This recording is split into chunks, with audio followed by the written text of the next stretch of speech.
Hello, everybody. Welcome to the world's greatest Bronze Age comic book podcast, Flea Market Fantasy. I'm your co-host, Mike L., and as always, I'm joined by... Michael Dell of the LCS Hockey Radio Show. That's right, and guess what? Shock-tober continues. This is our third week of Shock-tober, and to celebrate, we brought in a very special guest. Why don't you tell everybody who's with us? It's our old buddy Bob Myers. Woo! Bob. Hey, everybody. Thanks for having me back. Absolutely. He's become a regular. Bob, what was the last one you did with us? Was that Thing? Or that might be the last one, yeah. I believe it was Strange Tales. Strange Tales? Yeah, Strange Tales with, hold on, let me just open this up here, Brother Voodoo. Oh, was that the last one? Oh, that's right. Yeah. I can't keep track anymore. Yeah. I forgot all about Strange Tales with Brother Voodoo. I fucking love Brother Voodoo. All right, but anyway, Bob's back, and it's Shock-tober. So I let Bob pick the book. Bob, tell the kids what you chose. We're reading Chamber of Darkness from 1970, I believe. Yeah, it's issue 4, 1970. This is the earliest book we've ever done on here because we just do books from the 1970s and 80s. So this is like as early as we can get, Michael. Wow. 1970. I didn't even think about that. Interesting. Really pushing the limits of Bronze Age here, but it counts. Right. Yeah, and Michael, have you ever heard of Chamber of Darkness? You know, I honestly don't know if I have, and if I did, I think I assumed it was kind of like more of like a reprint of 50s stuff. So when I cracked it open, I was surprised to see a new Kirby story in here. Well, it's interesting that you mentioned that. But let me ask Bob, why did you pick Chamber of Darkness? Was it just something you stumbled upon, or are you familiar with it? Yeah, basically I just stumbled upon it, and I knew Shock-tober was coming up, so I figured this would be a good one for you. Yeah, well, thank you for that. Yes, Chamber of Darkness started in 1969. It was published bi-monthly. And, Michael, do you know why they started it? Because they saw that DC was having success with House of Mystery. All right. Sounds about right. No jive. That is the reason why it started. Mm-hmm. So they wanted to do their own horror anthology. By the way, Michael, I think this is 3 weeks in a row now we've done anthologies. That's right. Yep. Unknown Soldier, whatever that one, House of Mystery, and then this one.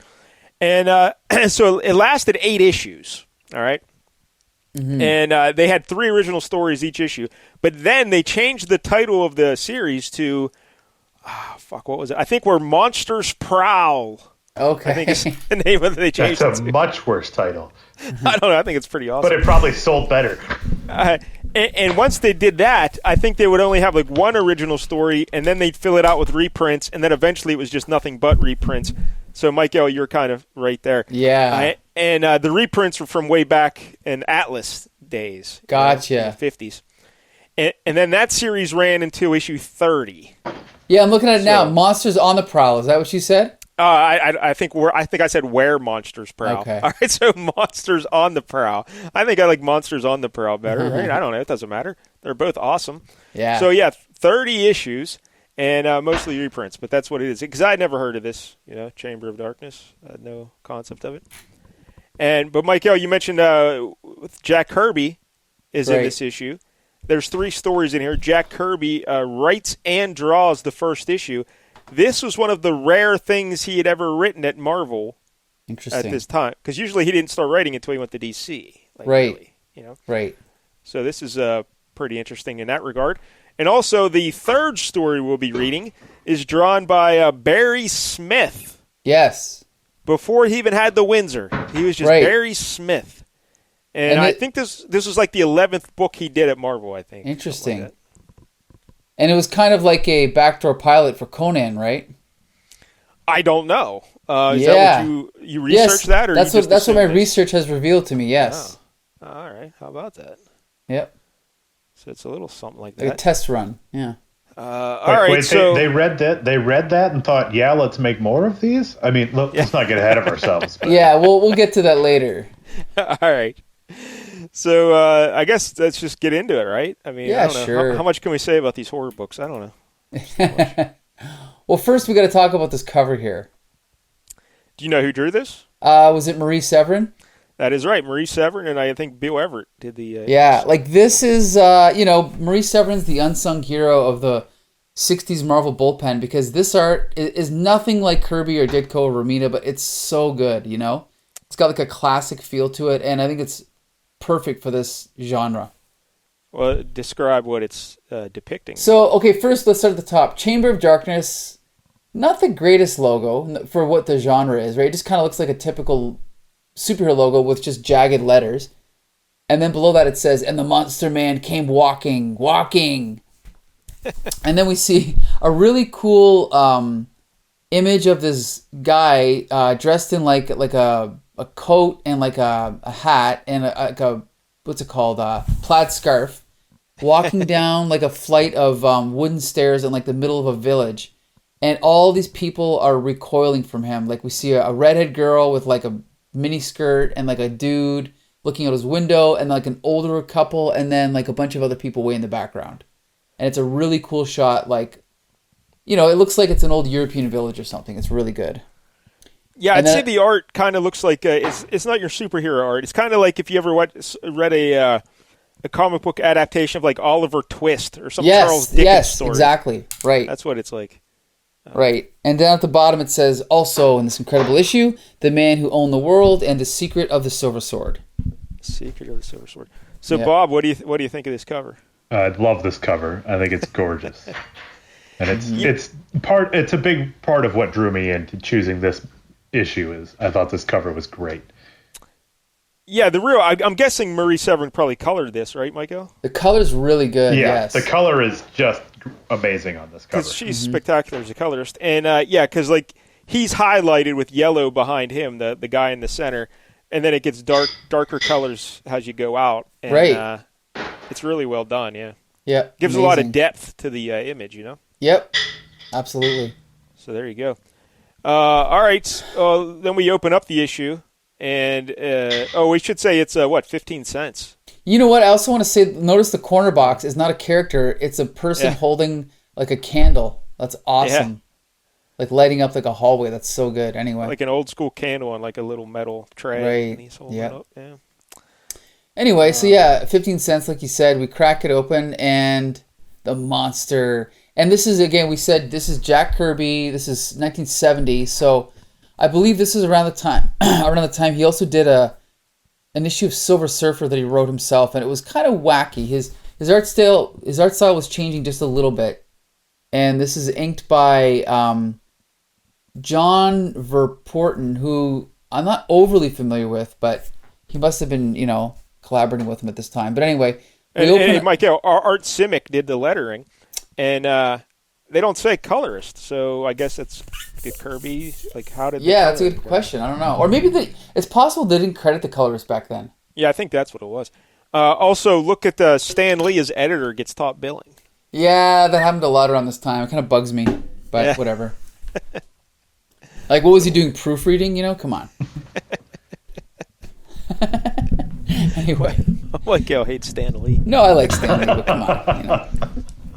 I mean, I think we can all agree it's a little bit full of himself. Right.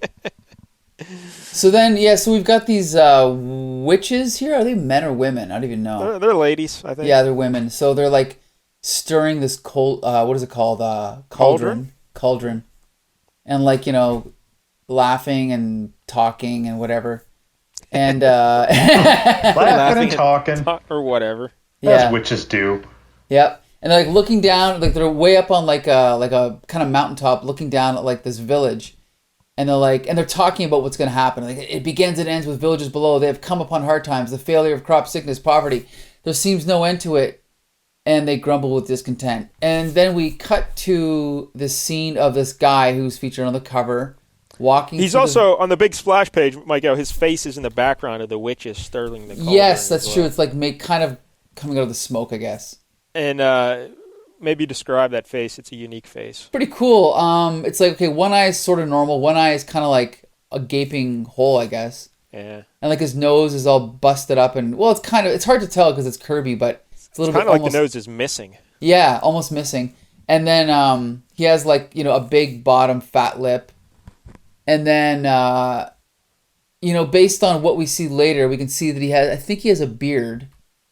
That's kind of coming through in the smoke a little bit, but it's kind of hard to make it out. But that's pretty much it. Yeah, so basically these witches are setting the table for the story that's to follow. Right.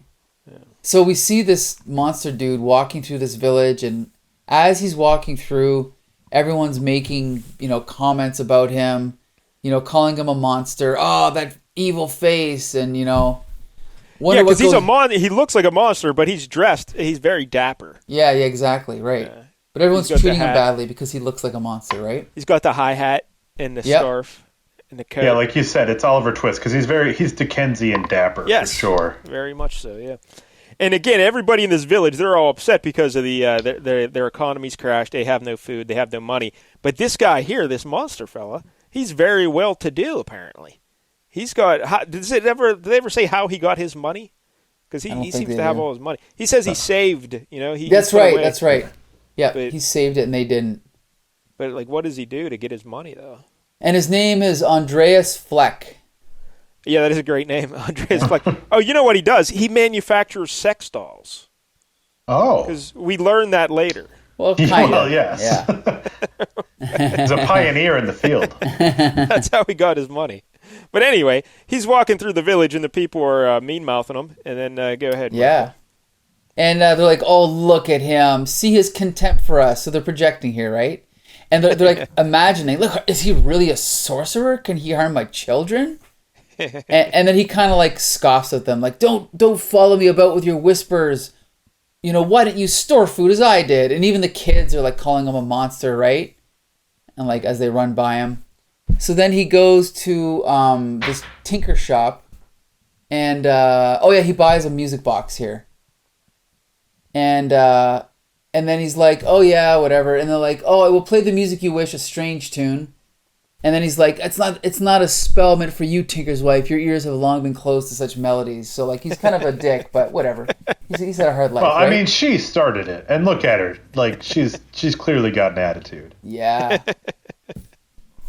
And then they're really scared of him, and they're like, oh, you should have held your tongue. You might piss him off. And she's like, monster, you mean that music is surely for some devil's ritual? So again, they're speculating here, right? Yeah.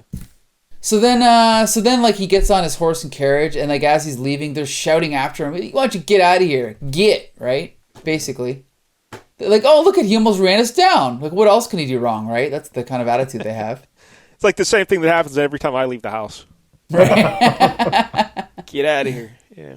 So then he returns to his, it's they don't show it from the outside, but it's a very, luxurious house, a mansion.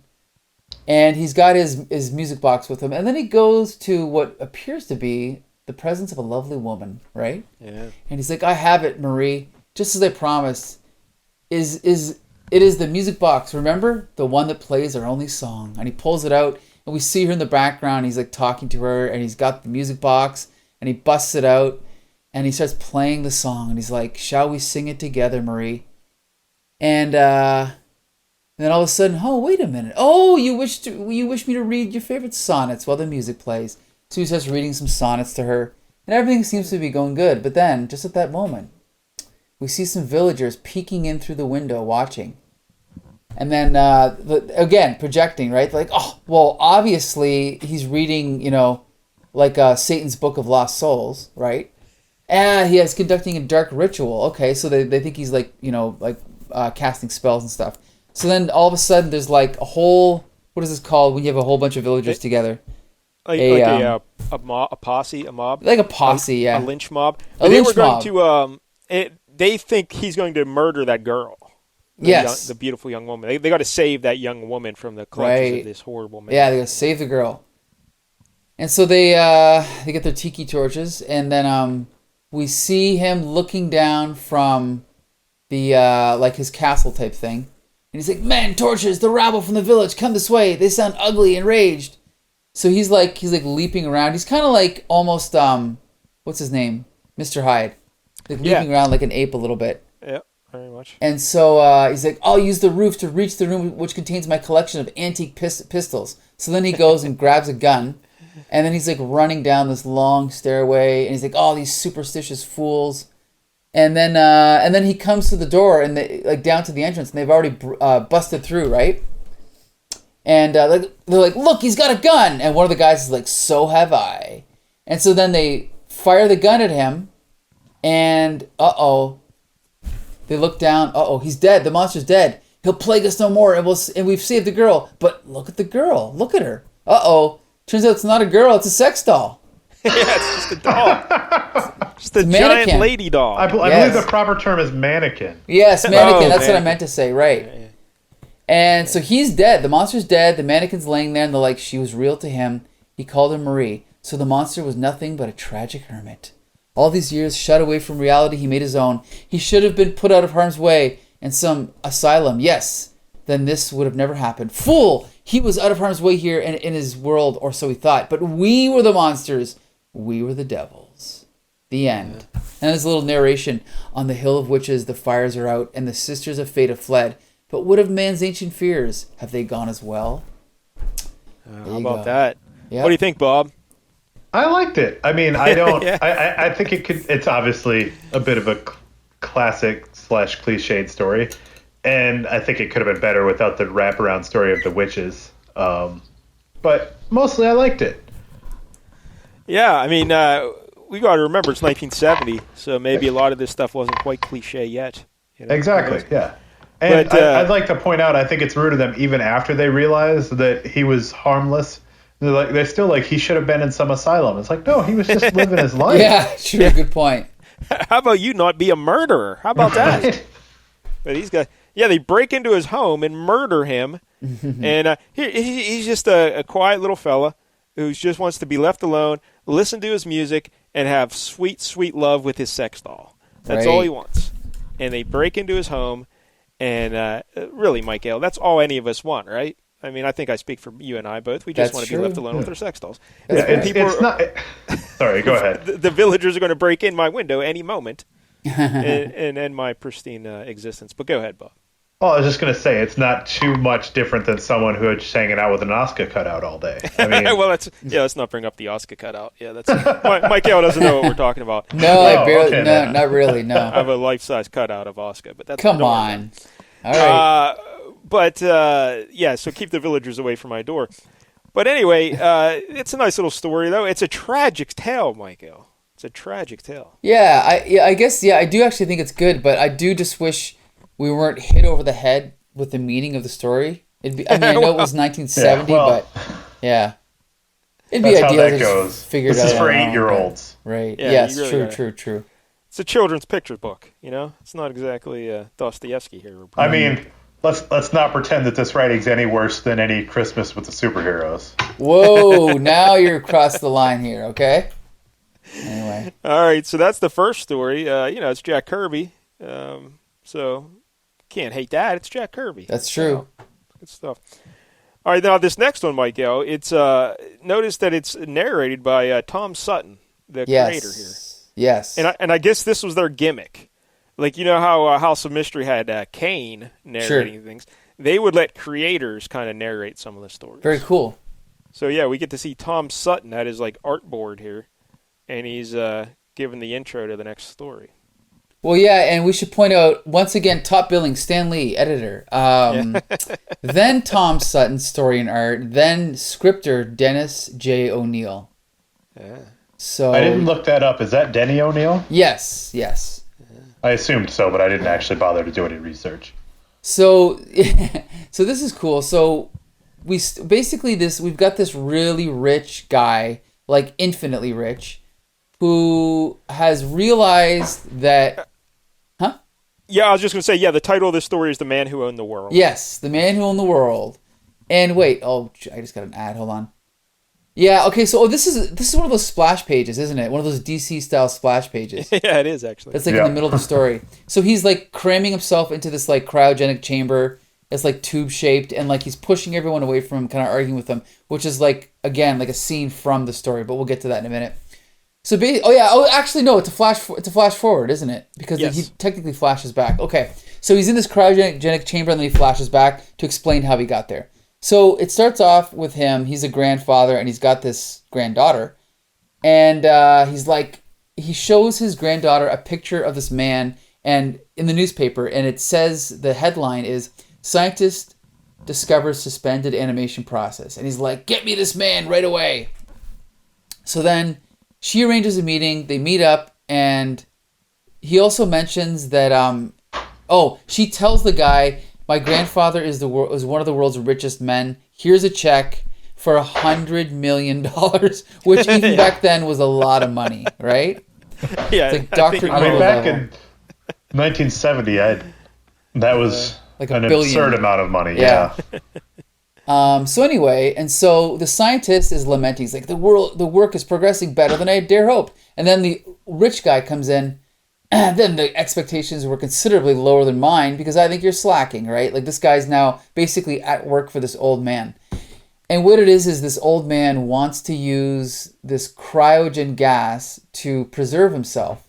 But the scientist is saying, well, this cryogen gas that I've invented is just a byproduct because what I'm actually trying to do is to save the very atmosphere of the Earth. And the guy's like, look, I don't give a shit about that, okay? I'm talking about preserving myself. That's what we got to focus on here, okay?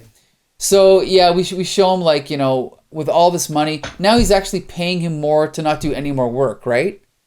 Like, to work for anyone else. Oh, and he's also selling off all of his remaining holdings, which is, according to the granddaughter, putting thousands of people out of jobs.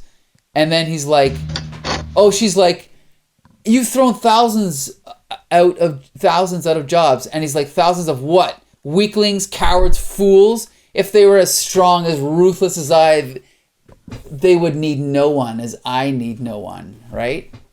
That's just like, that's how I think of anyone that works on the comic book syndicate. You know what I'm saying? So anyway. You're standing there, you're drinking your martini where they're riding outside, throwing bricks through your window. Exactly. So anyway, so then he's like fantasizing. In 100 years, my money will have accumulated billions in interest. I shall own everything. And he's like looking at like a TV showing like rioting and Washington and Moscow. And he's like, whatever, I'm too good for this. I don't need to worry about it anymore. So, and he's like dismissing the whole worry about the gradual destruction of oxygen, the population explosion, all that stuff. He doesn't care. So then they've got his little cryogenic chamber ready. It's like this, chamber. And and then he's like, okay, and then he says to the scientist, remember, I paid you $100 million for your labor, provided you construct only one of these gadgets. So he's the only one that's gonna survive, right? Yeah. And they go, okay. So then he gets in, and he is put into a cryogenic sleep, and then he wakes up 100 years later. And then he comes out of the chamber, and he's like, I did it, I'm alive. And he's like, oh, I wish my granddaughter could see this, and the scientists were alive with me, right? So that'd be great, but who cares? So then, it's not so they could be with him, it's so they could see that he says so they could see me realize my ambition. He doesn't care about them. He just wants to rub it in their faces. That's right. Then he's like, odd. As I get closer to the outside, it's becoming more difficult to breathe, and I hear nothing. I open the last door, open it, and gaze upon. Oh no! Oh please. Let me be dreaming. Oh, please. And then, what we see here is a scorched planet Earth with like a red and purple kind of atmosphere. And then we see like a city all destroyed in the background. And then the narration says, but as his lungs ache for want of air, for lack of the life-giving oxygen, now almost vanished from the face of the earth, Gregory Urquidine knows he is not dreaming. And then he realizes that he does indeed own the earth, a desolate, dying earth. And then it was definitely a bad investment. And then there's like a big marker, and it says, in memory of Gregory Urquidine, who financed the human race's escape from an Earth that he helped destroy, on this day, man goes to the stars, June 25th, 2035. So yeah, they took off and left him there, and now he's got the whole Earth to himself, but it's a big steaming pile of crap. Yeah, so the money he gave that scientist then used to figure out a way to get all humanity onto a different planet. Right. And he's left all alone without even a sex doll or an Oscar cutout. Yeah. So, Bob, what do you think about this one? This one I really like too. I mean, it's very much just a Twilight Zone episode. I was going to say, it's like our buddy Brandon. He loves the Twilight Zone. Yeah, it's very much a Twilight Zone episode. Yeah, I really liked it. I love this last full page shot of just him standing in front of his monument. Right. With Earth just ruined around him. Yeah, it's kind of like collapsing. Yeah. It's good. It's solid. Like, I mean, obviously it's a little overwritten, but for what it the underlying story, I think is great. And we should mention, these are all 7-page stories. Yes. So that's not a lot of room to do stuff. So you got to, like, Uh-huh. you might have to overwrite a little bit to get the point across. Right, right. Yeah, if this came out today, it'd be spread out over like 8 issues, right? Yeah. Yep. So. Well, we're flying through this. There's only one story left. Wow. Okay, we can spend a lot of time on this gem. Okay. But before you move on, though, Michael, I didn't do any research on Tom Sutton. Do you know anything about Tom Sutton? The only thing I know about Tom Sutton, I believe he is an artist that worked on Star Trek for DC, because that's what I know him from. But I'm going to do a quick search to confirm my suspicions. This is the part of the show where we Google things. Yeah, and like people listen to me typing. Star Trek. Okay, so he did the Star Trek movie specials number 1 and 2, which is actually the movies 3 and 4. Yes, he did draw it. He drew Star Trek for number 1 all the way to 55. There were a few issues missed, but he was the main artist for that would have been DC. Yeah, DC's first volume of Star Trek. So that was his main thing. Yeah. That's not the one we did on the show, right? Did we do like volume 2 or something? We did. No, I think we did volume 1, but we did a Peter David issue. I think, yeah, what I remember. So, all right. Yeah. So there you go, Tom Sutton. All right, so one story left to go. Sword and the Sorcerers. Yes. So yes, and as we mentioned, this is proofread by Stan Lee. Then written by Roy Thomas and drawn by Barry Smith. And then we open up with a splash page of a Conan-esque barbarian. He is basically has no clothes on except for like essentially underwear and like boots. Yeah. And then he has, and I looked this up. Apparently this horn was this horned helmet was invented for this character, then reused for Conan, but only for the first like 6 issues or something. Oh, how about that? So it's kind of famous, yeah. Yeah, we should just remind everybody, Barry Windsor-Smith, he drew the first initial issues of Conan, right? Right, and Roy Thomas wrote hundreds of Conan stories, yeah. So this is, again, kind of like a test run for Conan. And so it kind of opens up like with I would say it's stereotypical, but at the time there weren't really many barbarian comics, but this barbarian character is fighting this kind of humanoid monster, right? He's like, by the great gods of by all the gods of the great abyss. He's like shouting at this guy and just, using typical barbarian speak. And he's fighting this. Okay, now this is where it gets weird. Panel 2. So he's fighting this monster, and then all of a sudden the monster vanishes, and in his place is a giant face of a guy. Yeah. Troll the Wizard, and then Troll the Wizard kind of grows a full body and then like grabs the barbarian and is like, but he's like a giant red monster now. Yeah, he's like kind of changed again. Now he's a red monster, and he's like holding him in his hand and like shouting at him and threatening him, and then all of a sudden he changes again. It looks like, and he's like, now behold, savage, as I formed a sign of chaos above my head, for it signals your end, right? Like all the typical stuff, right, that you'd say to someone if you were fighting a barbarian. Oops. And then, hold on a sec here. And then it cuts, and then he looks over and he sees a screaming fireball streaking at me out of the void. And it basically hits, the next instant, a desperately raised broadsword. It hits his broadsword, and there's kind of like an explosion, and then he's laying on the ground, and he looks behind him, and then now there's Troll again, but he's just kind of like standing there. And so then he whips his sword at him. And then this is where it gets really weird. All of a sudden, what happens? But somebody wakes up. And it turns out it's the writer of this story. Right? And it's a guy he's dreaming the whole thing. Yeah. His name's Len Carson. And he's talking about how the phone rings and he answers it. And he's talking about how he's talking to a girl named Whitney. And he's talking about how he dreamed up another Star the Slayer classic for that rag you call a magazine, right? So he's a comic he's not writer. talking to a girl named Whitney. I think that's the guy's last name. Oh, the guy's last name. Okay. But yeah. And so he's like, what do you mean? So he's like, but I just called to say you won't like the ending because I'm gonna kill off that sword swinging slob what do you mean I can't do that? I'm the author, baby. I can do whatever I want. So then this Whitney hangs up on him, and then he's like, okay, so now he's like going to go for a walk, right? So he walks down to the street, and he walks by like the, is this like the doorman, I guess? Or cop? Oh, it's a police officer, the local cop. They know each other, and they're chatting a bit. Yeah, and this guy knows about the Star of the Slayer, and he's like, yeah, I just finished my last one, O'Neil. The doc says they got me too uptight. Ulcers, the whole Magilla. That must be an old expression from 1970. Yeah, the whole Magilla. Never heard that before. Oh, I'm quite familiar with it because I like to talk like that, yeah. Oh, okay.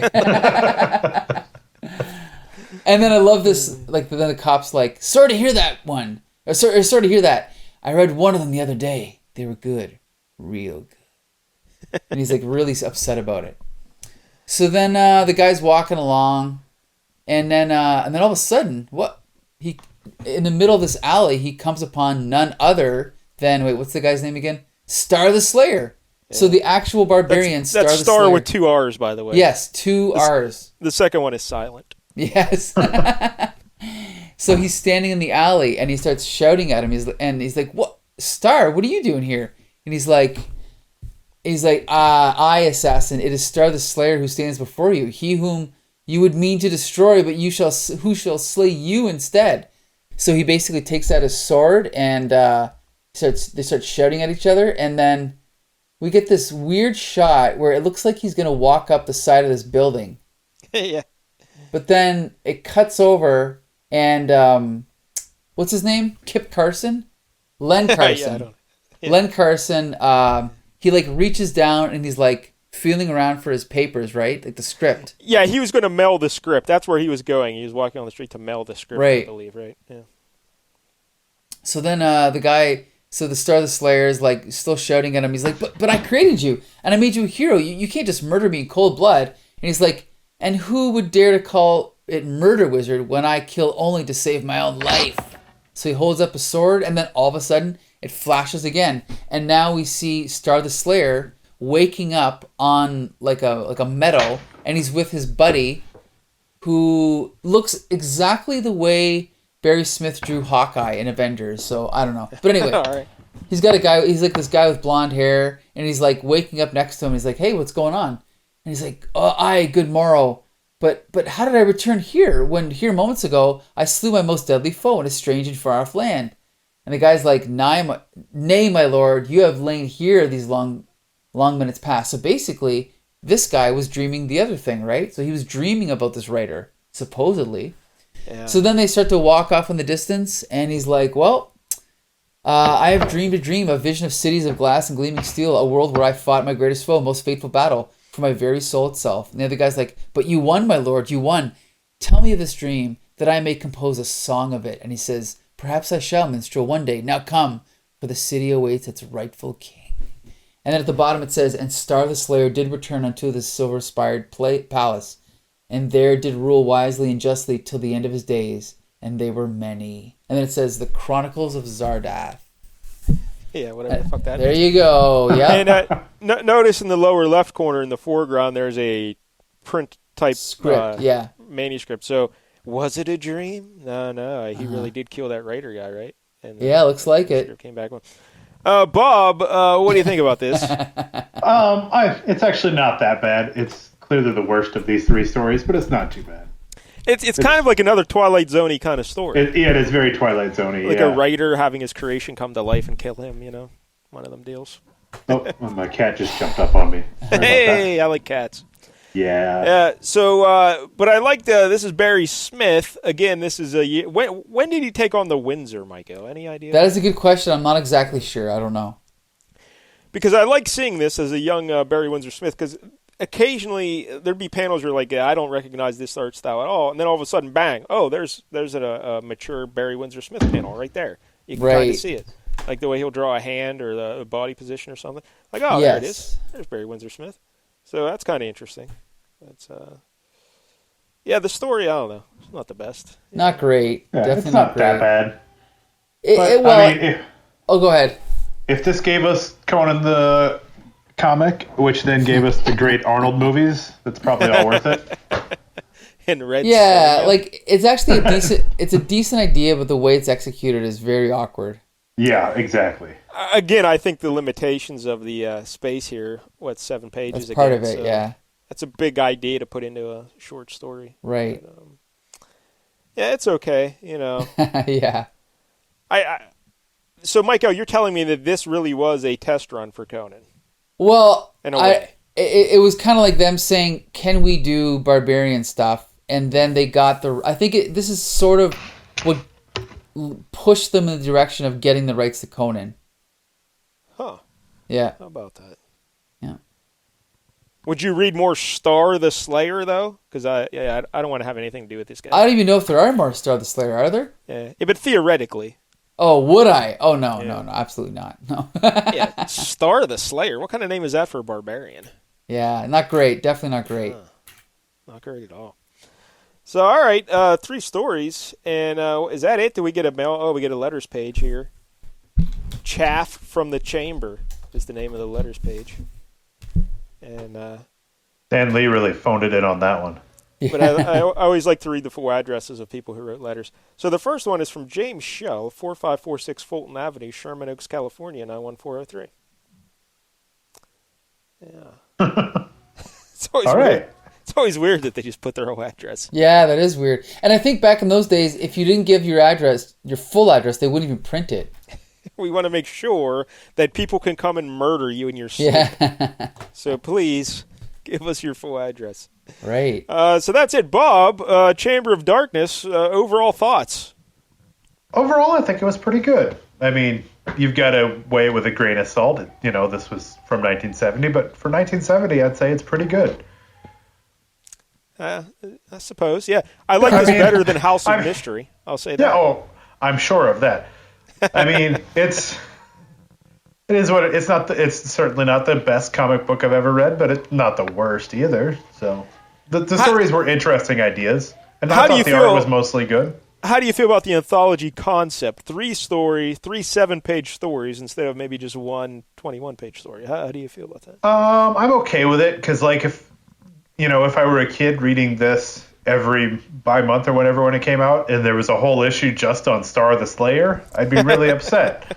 But instead, you get a couple of good stories with it. So. You get a couple of good stories with it. Yeah, I suppose. Michael, how do you feel in general about the anthology concept? Well, I like the idea that you can just pick up one comic and get like a bunch of stories. I just wish that they were more economic, like just better written. Well, not just better written, but like I know that they're crammed with a lot of stuff, but there's still a better way to do it, I think. I think maybe the Unknown Soldier way was, that was a bigger issue though, right? The Unknown Soldier, wasn't that like a... I think it was normal size, I think. No, I thought it was a little bigger, because I think the Unknown Soldier story, it was way longer than 7 pages. It was like 15 pages or something, I think. Right? And then, I think. It was definitely more than 7. I know that. But, yeah, maybe that would be a better way, having like one main story kind of like that with a feature character and then the 2 backup stories being something else, maybe. Right.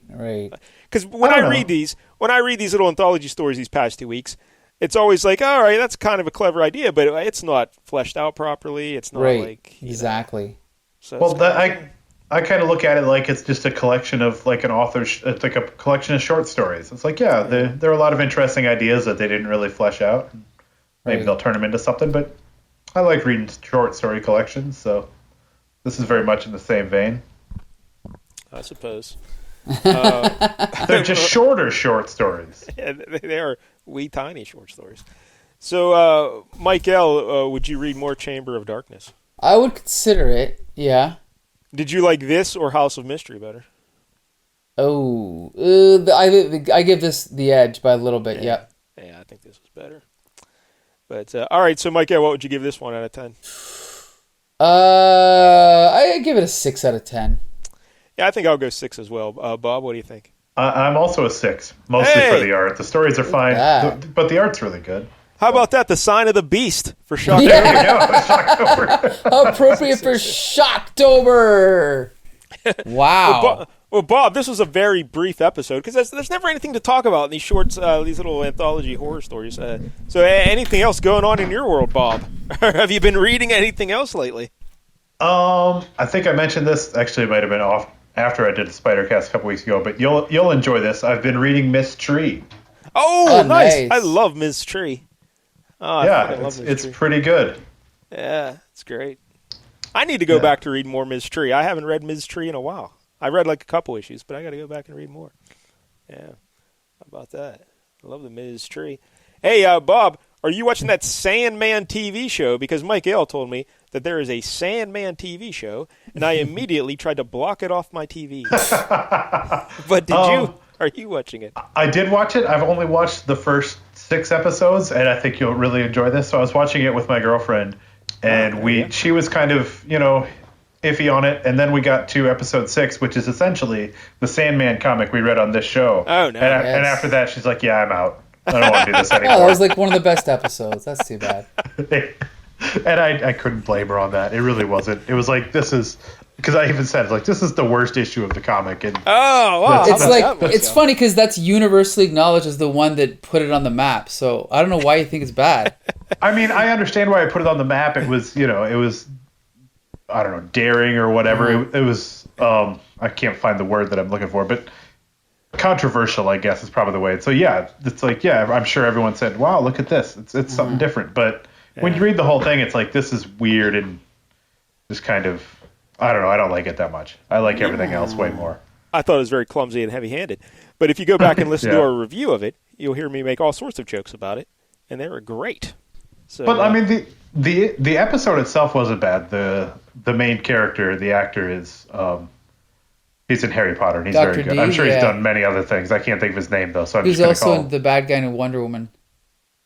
Nobody saw that. I mean, probably a lot of people saw Actually, that. a billion people saw it, but yeah. Hey, Mike L. Also for Shock-tober, I saw that Disney Plus has a Werewolf by Night special. Yeah, I saw that. Now, did you see that they have it, or did you actually see the episode? No, I saw the episode. I saw the show. Yeah, it's like 45 minutes, right? Yeah, it's under an hour. Yep. And it's just a one-shot deal. Well, yes, but we all know he's going to come back, right? Oh, I don't know. So don't spoil anything. Yeah, I haven't watched it. My friends and I have been trying to get together to watch it, but it hasn't worked out. Look at you, having a little get-together with your friends. Over we all saw the trailer. We're like, Werewolf by Night. We got to check this out. This looks cool. How about this, Bob? Why don't you get all your friends together, and after you watch the show, then you put on the Flea Market Fantasy episode of Werewolf by Night. And you can all just... Of course. sit around and listen to it. But Mike L, what did you think of Werewolf by Night, the TV show? I definitely thought it was good. Probably not as good as everyone else thought, but my favorite thing about it is it's in black and white. Oh, really? Yeah, and it's kind of made to look like a Universal horror, type deal. Oh, so it was a conscious decision, not just a mix-up at the lab? Yeah, exactly. Conscious decision. Absolutely. Yep. Yeah, check out the trailer, Mike Dell. It looks interesting. Oh, we forgot to color it. But all right. So, I had no idea it existed. I just happened to notice it. I was looking at Rotten Tomatoes for something else. I'm like, Werewolf by Night? What the hell? And I'll have you know, this was my idea because I knew, I proposed the next thing Marvel should do is their horror properties. This makes perfect sense, right? I guess Marvel did too. What was the one, Morbius, right? Did you ever watch Morbius? The movie? Yeah. Yeah, it's a piece of shit. It's garbage. All right. I hate it. Just wanted to check. Did you hear about the whole controversy about the whole It's Morbin Time thing? No, I have no idea. So the movie bombed in theaters, and then someone randomly tweeted, my favorite part about Morbius is when he's surrounded by all the bad guys and he says it's Morbin time and he morbs them all. And then somehow someone else retweeted it and it turned into this meme. And so Sony, with their ingenious algorithms, figured, oh my God, everyone's talking about Morbius. We should bring it back into theaters. And they brought it back to theaters and it bombed even worse. And it lost them millions of dollars. So yeah, that's the story of Morbius. Good old Morbius. All right. Well, hey, he would fit in perfectly with Shock-tober, Michael. But yes. next week, it is your choice of book. Oh, so, you don't say, huh? Well, I'll have you know that I'm picking a group of characters that, honestly, I can't believe we haven't covered yet. Because, I mean, if anything was deserving of a 1 hour special on a streaming network, it would be the Creature Commandos from DC Comics. What? Bob, are you familiar with the Creature Commandos? Of course I'm not. I've never heard of the Creature Commandos. Okay, well, they are a platoon of soldiers who happen to look exactly like Frankenstein, Dracula, and the Wolfman. They're awesome. What year did this come out? This comic came out, one second here, in It has to be the 70s, right? 1980, November 1980. Oh, 1980. Man, The DC. Creature Commandos. Here, I'll send you the link just a minute here. I know never that heard of the Creature Commandos. our listeners are scrambling. Don't worry, listeners. We'll find a link for you. Hold on. You can follow along here. Here we go. There you go. Click on that sucker. This is Weird War Tales number 93, okay? Featuring the Creature Commandos. Oh, okay. So there wasn't an actual series called the Creature Commandos. Well, I mean, they did. It was a recurring feature, I think. So. Okay. But I'm sure this time next year, you mark my words, okay? HBO Max is going to have a Creature Commandos special, okay? 1 hour special, guarantee. Yeah, I can't see how they could pass up on this. This Joe Kubert cover, Michael, looks very similar to the Unknown Soldier cover, where you had a monster beating Nazis. And if you look at the Nazi on the far right, he's turning and looking at the camera. I swear to God, that same guy is on that Unknown Soldier cover. Interesting. The same. Maybe that was a test run for this comic. I don't know. But, all right, so the Creature Commandos. And, Mike Gale, if I'm correct in my math, I believe that we'll have one more week of Shock-tober after next week, right? No, because this will be the 4th one. We've already done Unknown Soldier, House of Mystery, Chamber of Darkness, and... What? But I believe the way the days fall, we will still be in October, right? Technically, we will be in October, but if we do another one, it will air in November. So we can't do it, you see. Are you... What is Rules are rules. Yeah, because we'll be recording on the 27th, and it wouldn't air until November 1st. Oh, shoot. Yeah, that's why we started recording Shocktober on September 29th. I thought we were going to squeeze in one more. Uh-oh, I hope I didn't throw your plans off. Did you have another one ready? I was probably going to go with one of them zombie books. Hey, that's fine. We can do 5 weeks of Shocktober. We'll see. I don't want All right. I don't want to rock the boat too much. We'll see how it goes. All right. I think November 1st is close enough that you can still okay. All right. It still qualifies? Okay. We'll see. Hey, you know what? We'll let our listeners vote, okay? Yes. Bob, what do you think? The phone's already ringing I off the vote hook. for it. All right, there you go. Our listeners voted. There you go. What a convenience. All right. Well, there you go. We want to thank Bob for joining us again for his 11th appearance. Wow, Wow, 11. has it been 11 times? Holy hell. Yeah. God. Is there anything you'd like to plug, Bob? Are you any projects? I don't think I have. No, I don't think I have any projects to plug, All unfortunately. right. Just thought I'd ask. Yeah, well, I appreciate it.